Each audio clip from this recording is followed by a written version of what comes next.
கவட்டை எடுத்து கல்லால ஈர கொலைய சொரண்டி என்ன கொல்லுறாயே கொலையா கஞ்சா பூவு கண்ணால செப்பிச்சல உன்னால இடுப்பு வெட்டி அவரு தடி சிரிச்சா தன்னால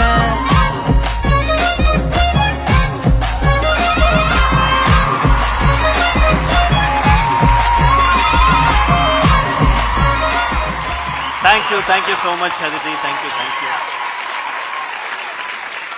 உங்க இப்ப பர்மிஷனோட ஆதித்ய காக்கில ஒரு கேள்வி கேட்டுட்டா சார். தாராளமா கேளுங்க. கொஞ்சம் கேப் விட்டா நான் பயந்து. அவ்வளவு தைரியம் இருந்தா கேளுங்க. அதித்தி இப்போலாம் ரேடியோல ஒரே லவ் சாங் தான் கேட்க பிடிக்குது. புல்லடிச்சும் போது ஏறில்லை, புல்லட் பீரடிச்சும் கிக் இல்லை, கல்லு குடிச்சும் தூக்கம் இல்லை, கண்ணு மூடுற கனவுல நீ தானே வேற யாரு வருவா? Oh, shy feeling for Aditi. Me rhymes கேட்க வேண்டிய வயசுல லவ் டயலாக்ஸ் தான் கேட்டு வந்து நைஸ். இப்படியே எல்லாம் ஸ்கூல்ல போய் பேசிட்டு இருக்காத அடி விழுந்துரும். இங்க டயலாகா சொல்லி கொடுத்ததோட ஃபினிஷ். இதெல்லாம் மறந்துட்டு வெளியில போறதோட நைட்டு போய் கனவுல இதை சொல்லிட்டு இருந்தான்னு வைங்களேன், அவங்க அம்மா அப்படியே பார்ப்பாங்க என்னடா நடக்குது. யுவன் சங்கர் ராஜா சார் கூட மறுபடியும் மூவி பண்ணிட்டீங்க. அவரோட போட்ட மியூசிக்ல உங்களுக்கு என்ன சாங் பிடிக்குமோ அந்த பாட்டு இப்போ பாடி காமிக்கிறீங்களா சார்?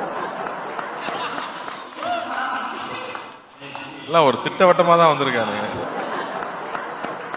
இல்ல யுவனோட பாட்டு எனக்கு அந்த சண்டாளி ஓ பாசத்தால நானும் அந்த சாங் ரொம்ப ரொம்ப பிடிக்கும். Super beautiful song.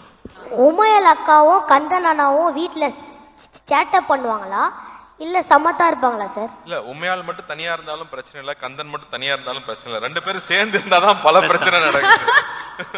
அது அது என்ன பண்றது, ஒன்றும் செய்ய முடியாது. அது சின்ன பையமா பாவம், அவனா சின்ன பையன், அவன் எல்லாமே தெரிஞ்சுட்டு தான் செய்யறான் அப்படிங்குது. அது ஸோ அவங்க ரெண்டு பேரும் சமாளிக்கிறது கொஞ்சம் கஷ்டம் தான். ஒரே டைம்ல இருந்தாங்கன்னா பிரச்சனை தான். சார் உங்க பசங்களுக்கு நீங்க நடிச்ச படத்துல அவங்களுக்கு என்ன மூவி சார் பிடிக்கும்? ஆக்சுவலா நான் இப்ப நடிச்ச படத்துல அவங்களுக்கு எதுவுமே இது வரைக்கும் பிடிச்ச மாதிரி தெரியல. ஏன்னா அவங்களுக்கு என்னன்னா நான் எல்லா படத்துலயும் வந்து ரொம்ப சண்டை போறேனா இல்லைன்னா ரொம்ப எமோஷனல் ஆயிடுறேன்னா, அதனால அவங்களுக்கு வந்து ஜாலியான படம் தான் ஓகேன்னு இருக்காங்க.